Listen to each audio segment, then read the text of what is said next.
Sigon ni retired Pag-asa Vice Director Oscar Tabada, alas 3 ganang kadlawon, ang sentro sa tropical storm, nikusog na siya, na si Basyang, na mahimutang sa 515 kilometers silangan nga bahin sa Hinatuan, Surigao del Sur. Nagkaduol na gid siya sa landmass.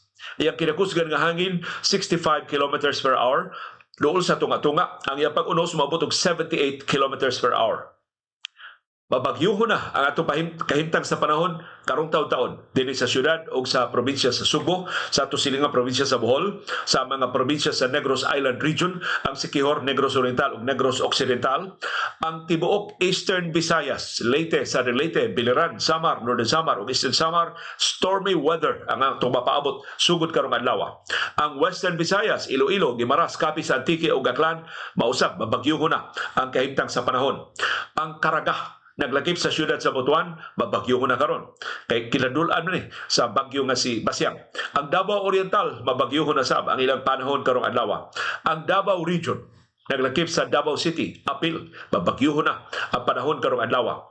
Ug ang ubabahin sa Mindanao, ug ang Masbate, ibabaw natong tiyutay sa amihan ng Subo. Ang amihan naa karon sa Metro Manila ug sa babahin sa Luzon. Unsa may ato mapaabot kay kahimtang sa panahon karong adlaw, Huwebes, Pebrero 5, 2026, sigon ni retired Pag-asa Vice Director Oscar Tabada, mapanganuron ang atong kalangitan. Doon na tayo patak-patak pa nga pag-uwan karong buntag, dayon sundan ni sa mas kusog na nga uwan karong hapon.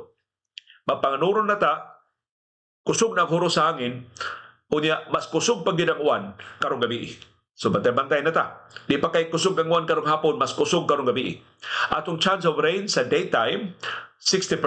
Sa nighttime, 80%. Doon ay posible nga pagbaha o pagdahili sa yuta at tuloy sa kusog nga pagbundak sa uwan.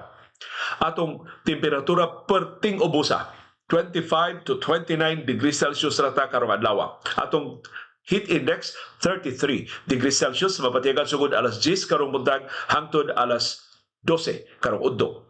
Doon ay hinay nga huros sa hangin, kusog-kusog may aning jutay, 15 to 30 kilometers per hour, gikan sa amihanan. O hinungdan nga moderate atong coastal waters, pero luwas sa gagmay nga mga sakayan, magmatngon lang sa atong paglawig. O sa ito mapaabot nga kahimtang sa panahon ugma, Biyernes, Pebrero 6, 2026. Kusog ang huro sa hangin, ugma. Dayon, kusog na sa uwan. Ubas buntag. Mas basa na ta ugma. Mahimo pag yung mas lapad o mas kusog, mahimo na yung torrential rain sinuon inig kahapon. Ugmang adlaw. Dayon ang abot sa bagyo nga si Basyang. Mapanganuro na sabta uban ang hinay na lang ang pag-uwan inig kagabi. Tibok gabi isa ang atong pag-uwan. Atong temperatura ugma mas ubos pa yun.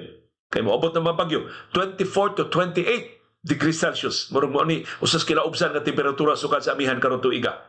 Atong heat index 32 degrees Celsius, mapatigan sugod alauna hangtod alas 2 ugma sa hapon. Dayon go abot sa bagyo. Ang atong chance of rain ugma 100% sa daytime, 70% sa nighttime. Doon ay posible nga pagbaha o pagdahili sa yuta atol sa kusog nga pagbundak sa uwan. Doon ay kusog nga huros sa hangin, mas kusog na, 30 to 50 kilometers per hour gikan sa north-northeast ang moigo nato ugmang adlaw. Mao ni hangin sa bagyong Basyang. Moderate atong coastal waters, pero luwas sa gagmay nga mga sakayan, magmatngon lang sa atong paglawig.